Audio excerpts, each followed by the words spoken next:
ആകാശവാണി മൻ കി ബാത്ത് അഥവാ മനസ്സ് പറയുന്നത് എന്ന പരിപാടിയിൽ ഇന്ന് രാവിലെ 11 മണിക്ക് പ്രധാനമന്ത്രി ശ്രീ നരേന്ദ്രമോദി രാജ്യത്തെ ജനങ്ങളോട് സംസാരിച്ചതിന്റെ മലയാള പരിഭാഷ ഇപ്പോൾ കേൾക്കാം.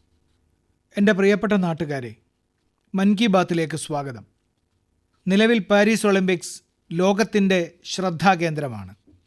ലോകവേദിയിൽ ത്രിവർണ്ണ പതാക ഉയർത്താനും രാജ്യത്തിനായി എന്തെങ്കിലും ചെയ്യാനും ഒളിമ്പിക്സ് നമ്മുടെ കളിക്കാർക്ക് അവസരം നൽകുന്നു. നമുക്ക് നമ്മുടെ കളിക്കാരെ പ്രോത്സാഹിപ്പിക്കാം. ഭാരതത്തിന് അഭിവാദ്യങ്ങൾ. സുഹൃത്തുക്കളെ, കായിക ലോകത്തെ ഈ ഒളിമ്പിക്സിന് പുറമെ ഗണിത ലോകത്തും ഏതാനും ദിവസങ്ങൾക്ക് മുമ്പ് ഒരു ഒളിമ്പിക്സ് നടന്നിരുന്നു. International mathematics Olympiad.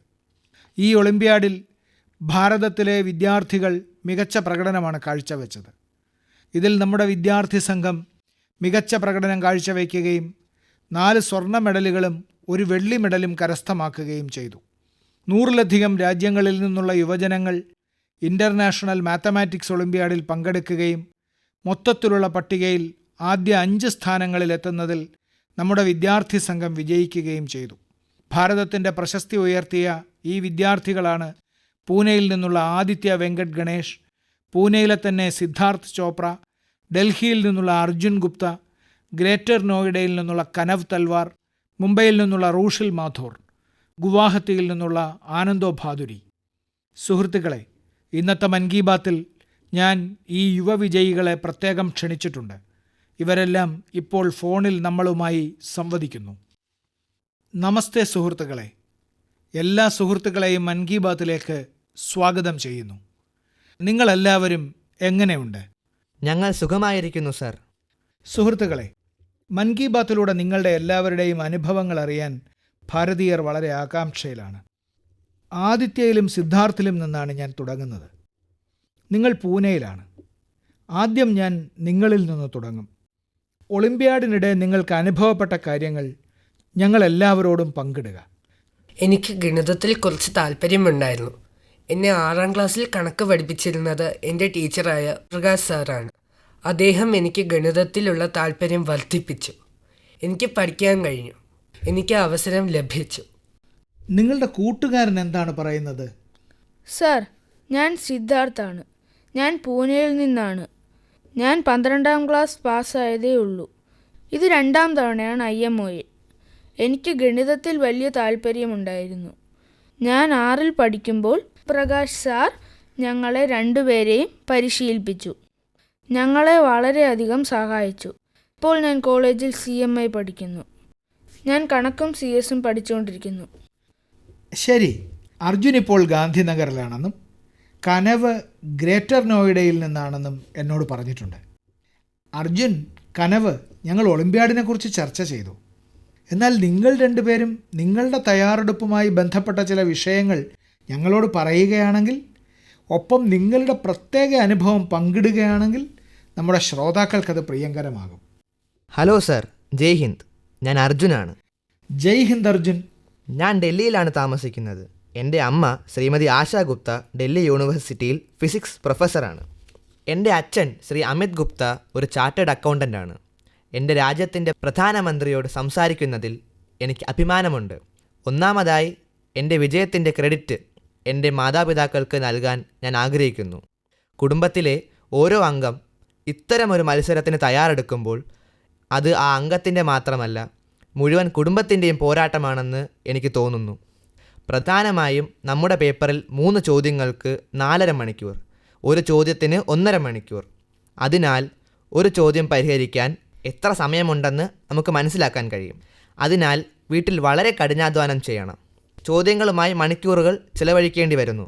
ചിലപ്പോൾ ഒരു ദിവസം, അല്ലെങ്കിൽ ഓരോ ചോദ്യത്തിനും 3 ദിവസം പോലും.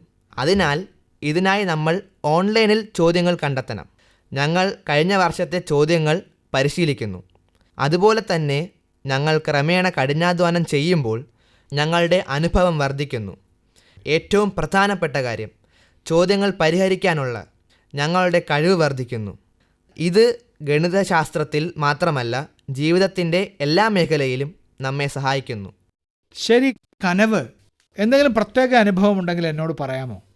ഈ തയ്യാറെടുപ്പിലെല്ലാം പ്രത്യേകമായി എന്തെങ്കിലും ഉണ്ടെങ്കിൽ അതു നമ്മുടെ യുവ സുഹൃത്തുക്കൾ അറിഞ്ഞാൽ വളരെ സന്തോഷിക്കും. എൻ്റെ പേര് കനവ് തൽവാർ. ഞാൻ ഉത്തർപ്രദേശിലെ ഗ്രേറ്റർ നോയിഡയിലാണ് താമസിക്കുന്നത്. ഞാൻ 11ാം ക്ലാസ് വിദ്യാർത്ഥിയാണ്. കണക്കെൻ്റെ പ്രിയപ്പെട്ട വിഷയമാണ്. എനിക്ക് കുട്ടിക്കാലം മുതൽ കണക്ക് വളരെ ഇഷ്ടമാണ്. കുട്ടിക്കാലത്ത് അച്ഛൻ എന്നെ പസിലുകൾ ചെയ്യിപ്പിക്കുമായിരുന്നു. അതിനാൽ എൻ്റെ താല്പര്യം വർദ്ധിച്ചു. 7ാം ക്ലാസ് മുതൽ ഒളിമ്പ്യാഡിന് തയ്യാറെടുക്കാൻ തുടങ്ങി. എൻ്റെ സഹോദരിക്ക് ഇതിൽ വലിയ പങ്കുണ്ട്. ഒപ്പം എൻ്റെ മാതാപിതാക്കളും എപ്പോഴും എന്നെ പിന്തുണച്ചു. ഈ ഒളിമ്പ്യാഡ് HBCSE നടത്തുന്നു. കൂടാതെ ഇത് 5 ഘട്ടങ്ങളുള്ള പ്രക്രിയയാണ്. കഴിഞ്ഞ വർഷം ഞാൻ ടീമിലില്ലായിരുന്നു. പക്ഷേ ടീമിൽ ഇടം നേടുന്നതിന് വളരെ അടുത്തെത്തിയിരുന്നു. ഇല്ലാതിരുന്നപ്പോൾ വളരെ സങ്കടപ്പെട്ടു. ഒന്നുകിൽ നമ്മൾ ജയിക്കുന്നു അല്ലെങ്കിൽ പഠിക്കുന്നു എന്ന് എൻ്റെ മാതാപിതാക്കൾ എന്നെ പറഞ്ഞു മനസ്സിലാക്കി. പിന്നെ പ്രധാനം അതിലേക്കുള്ള യാത്രയാണ്, വിജയമല്ല. അതുകൊണ്ട് എനിക്ക് പറയാനുള്ളത് ഇതാണ്: നിങ്ങൾ ചെയ്യുന്നതിനെ സ്നേഹിക്കുക, നിങ്ങൾ ഇഷ്ടപ്പെടുന്നത് ചെയ്യുക. വിജയത്തിലേക്കുള്ള യാത്രയാണ് പ്രധാനം, വിജയമല്ല. നമുക്ക് വിജയം ലഭിച്ചുകൊണ്ടേയിരിക്കും. നാം നമ്മുടെ വിഷയത്തെ സ്നേഹിക്കുന്നുവെങ്കിൽ ഒപ്പം യാത്ര ആസ്വദിക്കൂ. അപ്പോൾ കനവ്, നിങ്ങൾക്ക് ഗണിതത്തിലും താല്പര്യമുണ്ട്, സാഹിത്യത്തിലും താല്പര്യമുള്ളതുപോലെ നിങ്ങൾ സംസാരിക്കുന്നു. അതെ സർ, കുട്ടിക്കാലത്ത് ഞാനും ഡിബേറ്റുകളും പ്രസംഗങ്ങളും ചെയ്യുമായിരുന്നു. ശരി, നമുക്ക് ആനന്ദോവിനോട് സംസാരിക്കാം. ആനന്ദോ, നിങ്ങളിപ്പോൾ ഗുവാഹത്തിയിലാണ്. നിങ്ങളുടെ പങ്കാളി റുഷിൽ മുംബൈയിലാണ്. നിങ്ങൾ രണ്ടുപേരോടും എനിക്കൊരു ചോദ്യമുണ്ട്. നോക്കൂ, ഞാൻ പരീക്ഷയെക്കുറിച്ച് ചർച്ച ചെയ്യുന്നത് തുടരുന്നു. പരീക്ഷയെക്കുറിച്ച് ചർച്ച ചെയ്യുന്നതിന് പുറമെ മറ്റു പ്രോഗ്രാമുകളിലും ഞാൻ വിദ്യാർത്ഥികളുമായി ഇടപഴകുന്നു. പല വിദ്യാർത്ഥികളും ഗണിതത്തെ ഭയക്കുന്നതിനാൽ അതിൻ്റെ പേര് കേൾക്കുമ്പോൾ തന്നെ അവർ പരിഭ്രാന്തരാകുന്നു. ഗണിതവുമായി എങ്ങനെ ചങ്ങാത്തം കൂടാമെന്ന് പറയാമോ? സർ, ഞാൻ റുഷിൽ മാത്തൂർ. നമ്മൾ ചെറുതായിരിക്കുമ്പോൾ ആദ്യം സങ്കലനം പഠിക്കുന്നു, ക്യാരി ഫോർവേഡിനെ കുറിച്ച് പഠിപ്പിക്കുന്നു. എന്നാൽ ക്യാരി ഫോർവേഡ് എന്തുകൊണ്ട് എന്നതിനെക്കുറിച്ച് ഞങ്ങൾക്ക് വിശദീകരിച്ച് തരുന്നില്ല. കൂട്ടുപലിശയെക്കുറിച്ച് പഠിക്കുമ്പോൾ കൂട്ടുപലിശ എന്ന സൂത്രവാക്യം എവിടെ നിന്ന് വരുന്നുവെന്നത് നാം ഒരിക്കലും ചോദിക്കില്ല. ഗണിതശാസ്ത്രം യഥാർത്ഥത്തിൽ ചിന്തിക്കുന്നതിനും പ്രശ്നപരിഹാരത്തിനുമുള്ള ഒരു കലയാണെന്ന് ഞാൻ വിശ്വസിക്കുന്നു. അതുകൊണ്ട് നമ്മൾ എല്ലാവരും ഗണിതത്തിലേക്ക് ഒരു പുതിയ ചോദ്യം ഉന്നയിച്ചാൽ അതെന്തുകൊണ്ടാണ് നമ്മൾ ചെയ്യുന്നത് എന്നതാണ് ചോദ്യം. എന്തുകൊണ്ടാണ് ഇത് സംഭവിക്കുന്നത്? ഞാൻ കരുതുന്നു ചിന്തിക്കുന്നത് ആളുകളുടെ ഗണിതശാസ്ത്രത്തിലുള്ള താല്പര്യം വളരെയധികം വർദ്ധിപ്പിക്കും. കാരണം നമുക്ക് എന്തെങ്കിലും മനസ്സിലാക്കാൻ കഴിയാതെ വരുമ്പോൾ നമുക്ക് ഭയം തോന്നാൻ തുടങ്ങും. ഇതുകൂടാതെ കണക്ക് വളരെ യുക്തിസഹമായ ഒരു വിഷയമാണെന്ന് എല്ലാവരും കരുതുന്നുവെന്നും ഞാൻ ചിന്തിക്കുന്നു. എന്നാൽ ഇതുകൂടാതെ സർഗാത്മകതയും ഗണിതത്തിൽ വളരെ പ്രധാനമാണ്. കാരണം സർഗാത്മകതയിലൂടെ മാത്രമേ ഒളിമ്പ്യാഡിൽ വളരെ ഉപയോഗപ്രദമായ പരിഹാരങ്ങൾ നമുക്ക് ചിന്തിക്കാൻ കഴിയൂ. അതിനാൽ ഗണിതത്തോടുള്ള താല്പര്യം വർദ്ധിപ്പിക്കുന്നതിന് ഗണിത ഒളിമ്പ്യാഡിനും വളരെ പ്രധാനപ്പെട്ട പ്രസക്തിയുണ്ട്. ആനന്ദോ എന്തെങ്കിലും പറയാൻ ആഗ്രഹിക്കുന്നോ? നമസ്തേ പ്രധാനമന്ത്രി, ഞാൻ ഗുവാഹത്തിയിൽ നിന്നുള്ള ആനന്ദോ ഭാദുരിയാണ്. ഞാൻ 12ാം ക്ലാസ് പാസ്സായതേ ഉള്ളൂ. 6ലും 7ലും ഞാൻ ഇവിടെ ലോക്കൽ ഒളിമ്പ്യാഡിൽ പങ്കെടുത്തു. അതിൽ നിന്നാണ് താല്പര്യമുണ്ടായത്. ഇത് എൻ്റെ രണ്ടാമത്തെ IMO ആയിരുന്നു. 2 മികച്ച IMO ആയി കാണപ്പെടുന്നു. റുഷൽ പറഞ്ഞതിനോട് ഞാൻ യോജിക്കുന്നു. കൂടാതെ ഗണിതത്തെ ഭയപ്പെടുന്നവർക്ക് വളരെയധികം ധൈര്യം ആവശ്യമാണെന്നും പറയാൻ ഞാൻ ആഗ്രഹിക്കുന്നു. കാരണം നമ്മളെ കണക്ക് പഠിപ്പിക്കുന്നത് എങ്ങനെയാണെന്ന് വച്ചാൽ ഒരു ഫോർമുല നൽകി അത് മനഃപ്പാഠമാക്കുന്നു. തുടർന്ന് ആ ഫോർമുല ഉപയോഗിച്ച് 100 ചോദ്യങ്ങൾ പഠിക്കുന്നു. ഫോർമുല മനസ്സിലായോ ഇല്ലയോ അത് വ്യക്തമല്ല. ചോദ്യങ്ങൾ ചോദിക്കുക, അത് തുടരുക, ഫോർമുല മനഃപ്പാഠമാക്കുക. പിന്നെ പരീക്ഷയിൽ ഫോർമുല മറന്നാൽ എന്തു ചെയ്യും? അതിനാൽ റുഷൽ പറഞ്ഞ സൂത്രവാക്യം മനസ്സിലാക്കുക, തുടർന്ന് ധൈര്യത്തോടെ കാണുക. നിങ്ങൾ ഫോർമുല ശരിയായി മനസ്സിലാക്കിയാൽ 100 ചോദ്യങ്ങൾ ചോദിക്കേണ്ടി വരില്ല. മറിച്ച് 1-2 ചോദ്യങ്ങൾ മതിയാവും. കണക്കിനെ ഭയപ്പെടേണ്ടതില്ല. ആദിത്യൻ, സിദ്ധാർത്ഥ്, ആദ്യം സംസാരിക്കുമ്പോൾ നിങ്ങൾക്ക് ശരിയായി സംസാരിക്കാൻ കഴിഞ്ഞില്ല. ഇപ്പോൾ ഈ സുഹൃത്തുക്കളെല്ലാം കേട്ട് നിങ്ങൾക്കും എന്തെങ്കിലും പറയാൻ തീർച്ചയായും ആഗ്രഹമുണ്ടാവും. നിങ്ങളുടെ അനുഭവം നല്ല രീതിയിൽ പങ്കുവയ്ക്കാമോ? മറ്റു പല രാജ്യങ്ങളുമായി ഇടപെടാൻ കഴിഞ്ഞു. അവിടെ നിരവധി സംസ്കാരങ്ങളുണ്ടായിരുന്നു. മറ്റ് വിദ്യാർത്ഥികളുമായി ഇടപഴകുന്നതും ബന്ധപ്പെടുന്നതും വളരെ നല്ലതാണ്. കൂടാതെ നിരവധി പ്രശസ്ത ഗണിത ശാസ്ത്രജ്ഞന്മാരും ഉണ്ടായിരുന്നു. അതെ ആദിത്യൻ, ഇത് വളരെ നല്ല അനുഭവമായിരുന്നു. അവർ ഞങ്ങളെ ബാത്ത് സിറ്റി കാണിച്ചു തന്നു. വളരെ നല്ല കാഴ്ചകൾ കണ്ടു. ഞങ്ങളെ പാർക്കുകളിൽ കൊണ്ടുപോയി. ഓക്സ്ഫോർഡ് യൂണിവേഴ്സിറ്റിയിലേക്കും കൊണ്ടുപോയി. അതിനാൽ അത് വളരെ നല്ല അനുഭവമായിരുന്നു. സുഹൃത്തുക്കളെ, നിങ്ങളോട് സംസാരിക്കുന്നത് ഞാൻ ശരിക്കും ആസ്വദിച്ചു. നിങ്ങൾക്കെല്ലാ ആശംസകളും നേരുന്നു. കാരണം ഇത്തരത്തിലുള്ള ഗെയിമിന് വളരെയധികം ശ്രദ്ധ ആവശ്യമാണെന്നും ഒരാളുടെ മസ്തിഷ്കം എത്രമാത്രം ഇതിൽ ഉപയോഗിക്കേണ്ടതുണ്ടെന്നും എനിക്കറിയാം. കുടുംബാംഗങ്ങളും ഒരുപക്ഷെ ചിന്തിച്ചു തുടങ്ങും, ഇതെന്താണ്, ഗുണിച്ചും ഹരിച്ചും കൊണ്ടേയിരിക്കുന്നു. എങ്കിലും നിങ്ങൾക്കെല്ലാവിധ ആശംസകളും നേരുന്നു. നിങ്ങൾ രാജ്യത്തിന് അഭിമാനവും പേരും കൊണ്ടുവന്നു. നന്ദി സുഹൃത്തുക്കളെ. നന്ദി സാർ. ജയ് ഹിന്ദ്. ജയ് ഹിന്ദ്. ജയ് ഹിന്ദ്. നിങ്ങൾ വിദ്യാർത്ഥികളോട് സംസാരിക്കാൻ കഴിഞ്ഞതിൽ വളരെ സന്തോഷം. മൻ കി ബാത്തിൽ പങ്കെടുത്തതിന് എല്ലാവർക്കും വളരെ നന്ദി. ഈ യുവഗണിത വിദഗ്ധരുടെ വാക്കുകൾ കേട്ട് മറ്റു യുവാക്കൾക്കും ഗണിതം ആസ്വദിക്കാൻ പ്രചോദനം ലഭിക്കുമെന്ന് എനിക്കുറപ്പുണ്ട്. എൻ്റെ പ്രിയപ്പെട്ട നാട്ടുകാരെ, മൻ കി ബാത്തിൽ ഓരോ ഭാരതീയനും അഭിമാനിക്കുന്ന ഒരു വിഷയം പങ്കിടാൻ ഞാൻ ആഗ്രഹിക്കുന്നു. എന്നാൽ അതിനു മുമ്പ് ഞാൻ നിങ്ങളോടൊരു കാര്യം ചോദിക്കാൻ ആഗ്രഹിക്കുന്നു. നിങ്ങൾ ചരായിദേ ഉമൈദാം എന്ന പേര് കേട്ടിട്ടുണ്ടോ? ഇതുവരെ കേട്ടിട്ടില്ലെങ്കിൽ നിങ്ങൾ ഈ പേര് വീണ്ടും വീണ്ടും കേൾക്കും. അത് വളരെ ആവേശത്തോടെ മറ്റുള്ളവരോട് പറയും. യുനെസ്കോയുടെ ലോക പൈതൃക സൈറ്റിൽ ആസാമിലെ ചരായിദേ ഉമൈദാം എന്ന പേര് ഉൾപ്പെടുത്താൻ പോവുകയാണ്. ഈ പട്ടികയിൽ ഇത് ഭാരതത്തിൻ്റെ 43ാമത്തെയും വടക്ക് കിഴക്കൻ ഭാരതത്തിൻ്റെ ആദ്യത്തെ സൈറ്റുമായിരിക്കും. സുഹൃത്തുക്കളെ, എന്താണ് ചരായിദേ ഉമൈദാം? എന്താണിതിന് ഇത്രയേറെ പ്രത്യേകത എന്ന ചോദ്യങ്ങൾ നിങ്ങളുടെ മനസ്സിൽ തീർച്ചയായും വരുന്നുണ്ടാവും.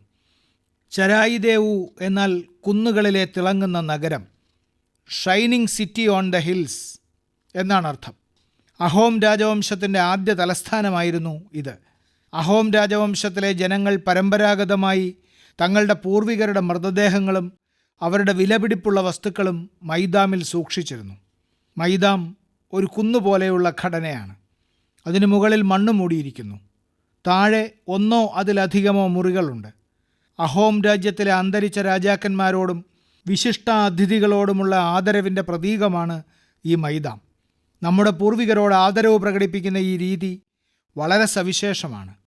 ഇവിടെ സമൂഹാരാധനയും നടന്നു വന്നിരുന്നു. സുഹൃത്തുക്കളെ, അഹോം സാമ്രാജ്യത്തെക്കുറിച്ചുള്ള മറ്റ് വിവരങ്ങൾ നിങ്ങളെ കൂടുതൽ ആശ്ചര്യപ്പെടുത്തും. 13ാം നൂറ്റാണ്ട് മുതൽ 19ാം നൂറ്റാണ്ടിൻ്റെ ആരംഭം വരെ ഈ സാമ്രാജ്യം നിലനിന്നിരുന്നു. ഒരു സാമ്രാജ്യം ഇത്രയും കാലം നിലനിൽക്കുക എന്നത് വലിയ കാര്യമാണ്. ഒരുപക്ഷെ അഹോം സാമ്രാജ്യത്തിൻ്റെ തത്വങ്ങളും വിശ്വാസങ്ങളും വളരെ ശക്തമായിരുന്നു. അതാകാം ഈ രാജവംശത്തെ ഇത്രയും കാലം നിലനിർത്തിയത്. ഈ വർഷം മാർച്ച് 9 മഹാനായ അഹോം യോദ്ധാവ് ലസിത് ബോർഫുക്കൻ്റെ ഏറ്റവും ഉയരം കൂടിയ പ്രതിമ അനാച്ഛാദനം ചെയ്യാനുള്ള ഭാഗ്യം എനിക്കുണ്ടായതായി ഞാൻ ഓർക്കുന്നു. ഈ പരിപാടിയിൽ അഹോം സമുദായത്തിൻ്റെ ആത്മീയ പാരമ്പര്യം പിന്തുടർന്നപ്പോൾ എനിക്ക് വ്യത്യസ്തമായ അനുഭവമുണ്ടായി. ലസിത് മൈദാമിൽ അഹോം സമുദായത്തിൻ്റെ പൂർവികർക്ക് ആദരാഞ്ജലി അർപ്പിക്കാനുള്ള ഭാഗ്യം എനിക്കുണ്ടായത് വലിയ കാര്യമാണ്. ഇപ്പോൾ ചരായിദേ ഉമൈദാം ലോക പൈതൃക സ്ഥലമായി മാറി കൂടുതൽ വിനോദസഞ്ചാരികൾ ഇവിടെ എത്തുമെന്നാണ് അർത്ഥമാക്കുന്നത്. നിങ്ങളുടെ ഭാവി യാത്രാ പദ്ധതികളിൽ തീർച്ചയായും ഈ സൈറ്റ് ഉൾപ്പെടുത്തുക. സുഹൃത്തുക്കളെ, ഒരു രാജ്യത്തിന് തൻ്റെ സംസ്കാരത്തിൽ അഭിമാനം കൊള്ളുന്നതിലൂടെ മാത്രമേ മുന്നോട്ട് പോകാനാവൂ. ഭാരതത്തിലും ഇത്തരം നിരവധി ശ്രമങ്ങൾ നടക്കുന്നുണ്ട്. അത്തരത്തിലുള്ള ഒരു ശ്രമമാണ് പ്രോജക്റ്റ് പരി.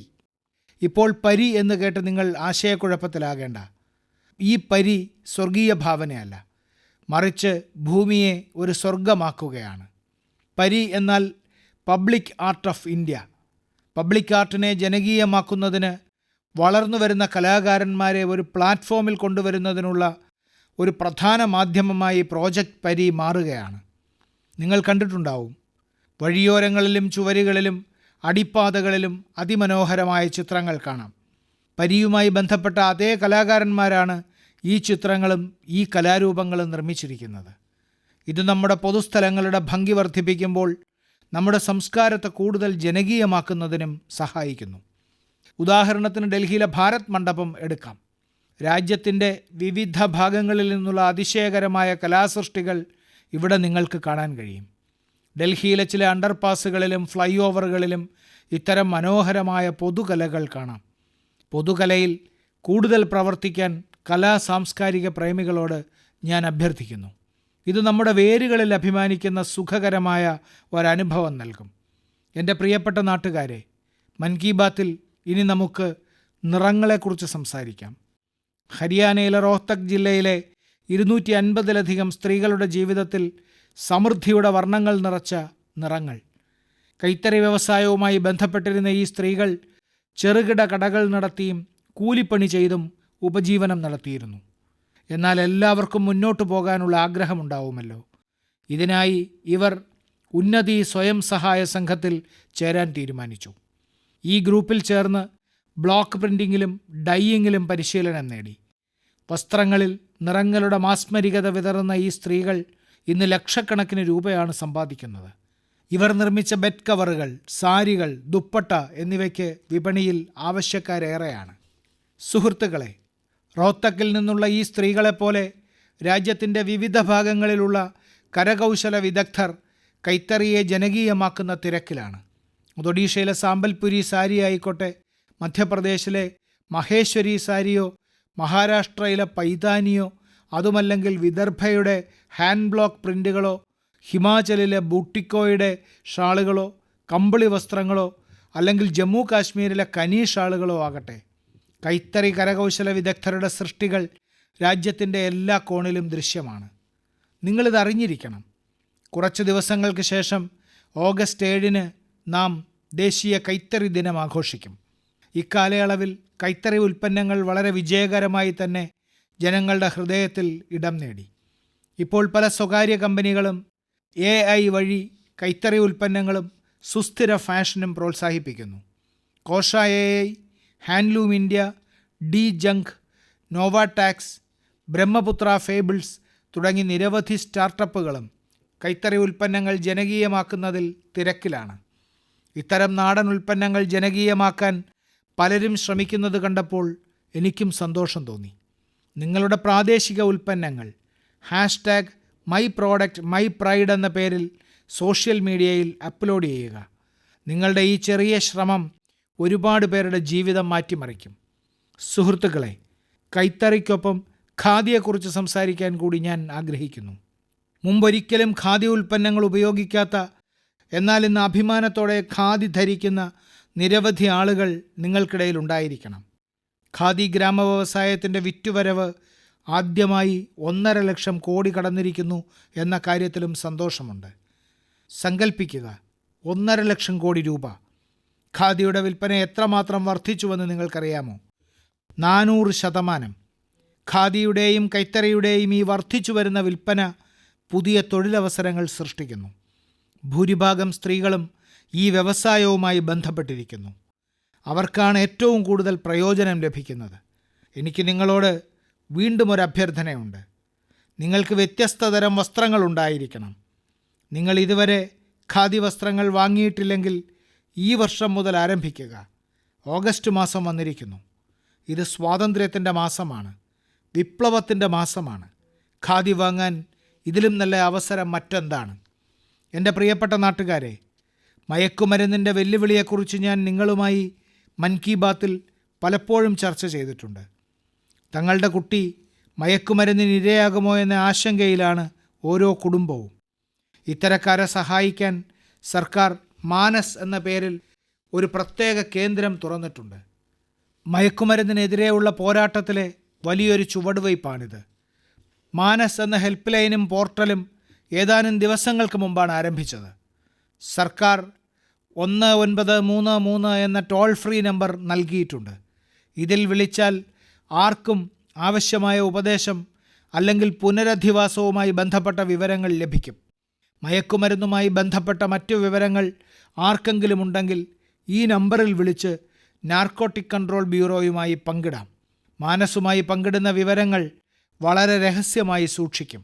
ഭാരതത്തെ മയക്കുമരുന്ന് വിമുക്തമാക്കുന്നതിലേർപ്പെട്ടിരിക്കുന്ന എല്ലാ ജനങ്ങളോടും കുടുംബങ്ങളോടും സംഘടനകളോടും മാനസ് ഹെൽപ്പ് ലൈൻ പരമാവധി ഉപയോഗപ്പെടുത്താൻ ഞാൻ അഭ്യർത്ഥിക്കുന്നു.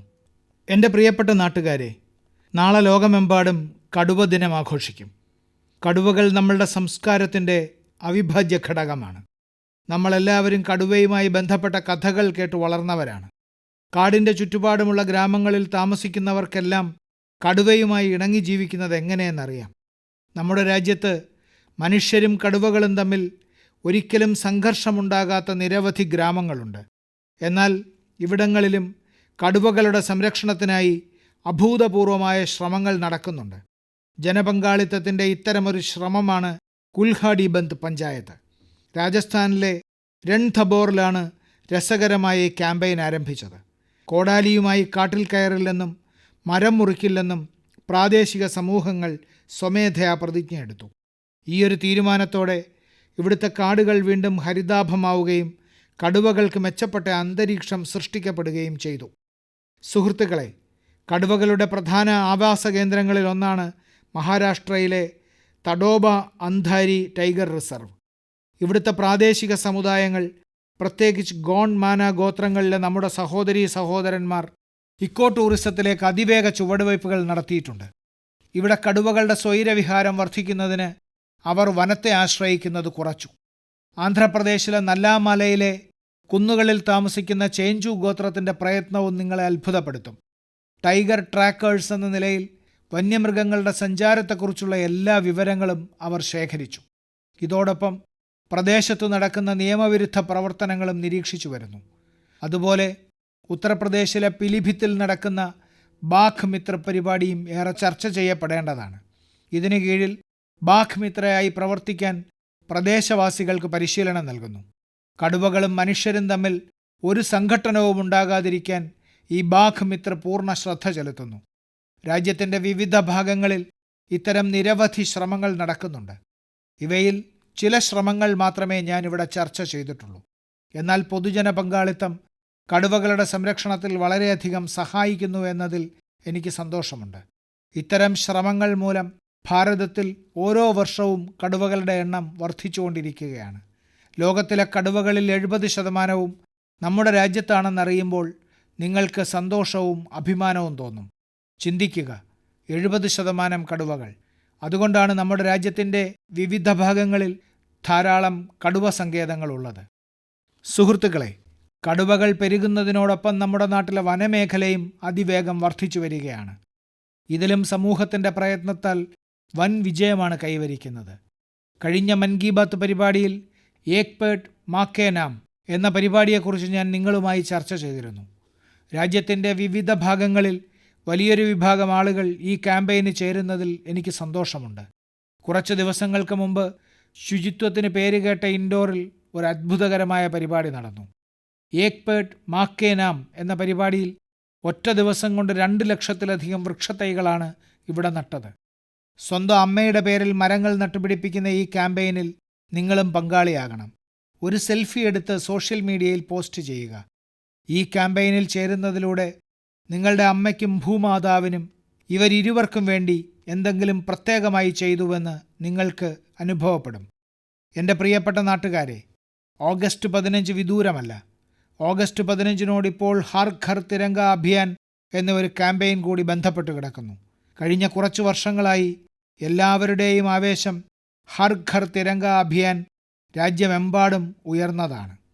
ദരിദ്രനോ പണക്കാരനോ, ചെറിയ വീടോ വലിയ വീടോ ആകട്ടെ, ത്രിവർണ്ണ പതാക ഉയർത്തി എല്ലാവർക്കും അഭിമാനിക്കാം.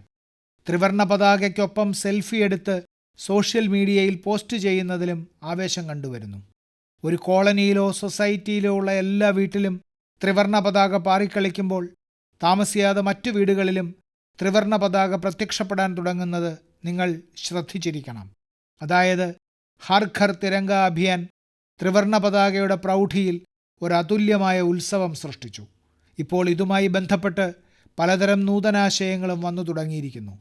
ഓഗസ്റ്റ് 15 അടുക്കുമ്പോൾ ത്രിവർണ്ണ പതാക പ്രദർശിപ്പിക്കുന്നതിനുള്ള വിവിധതര ഉൽപ്പന്നങ്ങൾ വീടുകളിലും ഓഫീസുകളിലും കാറുകളിലും പ്രത്യക്ഷപ്പെടാൻ തുടങ്ങുന്നു. ചില ആളുകൾ തിരങ്ക അവരുടെ സുഹൃത്തുക്കൾക്കും അയൽക്കാർക്കും വിതരണം ചെയ്യുന്നു. ത്രിവർണ്ണ പതാകയെക്കുറിച്ചുള്ള ഈ സന്തോഷം ഈ ആവേശം നമ്മെ പരസ്പരം ബന്ധിപ്പിക്കുന്നു. സുഹൃത്തുക്കളെ, മുമ്പത്തെ പോലെ ഈ വർഷവും നിങ്ങൾ തീർച്ചയായും ത്രിവർണ്ണ പതാകയ്ക്കൊപ്പമുള്ള നിങ്ങളുടെ സെൽഫി harghar.tiranga.com-ൽ അപ്ലോഡ് ചെയ്യുമല്ലോ. ഒരു കാര്യം കൂടി നിങ്ങളെ ഓർമ്മിപ്പിക്കാൻ ഞാൻ ആഗ്രഹിക്കുന്നു. എല്ലാ വർഷവും ആഗസ്റ്റ് 15-ന് മുമ്പ് നിങ്ങൾ എനിക്ക് ധാരാളം നിർദ്ദേശങ്ങൾ അയയ്ക്കാറുണ്ട്. ഈ വർഷവും നിങ്ങളുടെ നിർദ്ദേശങ്ങൾ തീർച്ചയായും അയയ്ക്കണം. MyGov അല്ലെങ്കിൽ നമോ ആപ്പിലും നിങ്ങളുടെ നിർദ്ദേശങ്ങൾ അയയ്ക്കാം. ഓഗസ്റ്റ് 15-ന് ഞാൻ നിങ്ങളെ അഭിസംബോധന ചെയ്യുമ്പോൾ കഴിയുന്നത്ര നിർദ്ദേശങ്ങൾ ഉൾപ്പെടുത്താൻ ശ്രമിക്കും. എൻ്റെ പ്രിയപ്പെട്ട നാട്ടുകാരെ, മൻ കി ബാത്തിൻ്റെ നിങ്ങളോടൊപ്പമുള്ള ഈ അധ്യായം എനിക്ക് വളരെയധികം ഇഷ്ടപ്പെട്ടു. രാജ്യത്തിൻ്റെ പുതിയ നേട്ടങ്ങളും പൊതുജന പങ്കാളിത്തത്തിനായുള്ള പുതിയ ശ്രമങ്ങളുമായി അടുത്ത തവണ വീണ്ടും ഒത്തുചേരാം. നിങ്ങളുടെ നിർദ്ദേശങ്ങൾ തീർച്ചയായും മൻ കി ബാത്തിലേക്ക് അയയ്ക്കുക. വരുന്ന ആളുകളിൽ നിരവധി ഉത്സവങ്ങളും വരുന്നുണ്ട്. എല്ലാ ഉത്സവാഘോഷങ്ങൾക്കും നിങ്ങൾക്ക് ആശംസകൾ നേരുന്നു. കുടുംബത്തോടൊപ്പം ഉത്സവങ്ങൾ ആസ്വദിക്കൂ. രാജ്യത്തിനു വേണ്ടി പുതിയ എന്തെങ്കിലും ചെയ്യാനുള്ള ഊർജം നിരന്തരം നിലനിർത്തൂ. വളരെ നന്ദി, നമസ്കാരം. മൻ കി ബാത്ത് അഥവാ മനസ്സ് പറയുന്നത് എന്ന പരിപാടിയിൽ ഇന്ന് രാവിലെ 11 മണിക്ക് പ്രധാനമന്ത്രി ശ്രീ നരേന്ദ്രമോദി രാജ്യത്തെ ജനങ്ങളോട് സംസാരിച്ചതിൻ്റെ മലയാള പരിഭാഷയാണ് ഇതുവരെ കേട്ടത്.